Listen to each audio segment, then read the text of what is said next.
នាងធ្វើចរិតដូចមេមន់ជាភាសាដែលយើងចំណាំនិយាយស្អីៗដូចគាត់មានអ្នកទៅតាគេ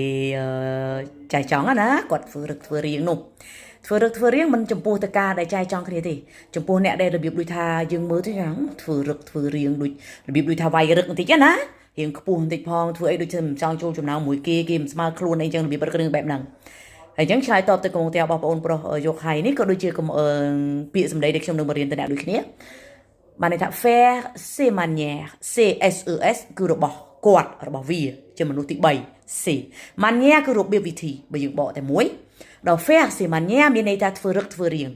ធ្វើរបៀបដូចថាខ្ញុំដូចមិនចេះញ៉ាំទេអាហ្នឹង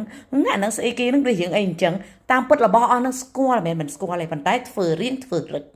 faire ses manières នឹងមួយទៀតគេហៅថា se faire prier ou se faire désirer បើចំពោះការចែកចង់របៀបជាស្នេហាបានន័យថាធ្វើរឹកដូចមេមន់ហ្នឹងហើយ end on ធ្វើដូចចង់តិចណាគេមក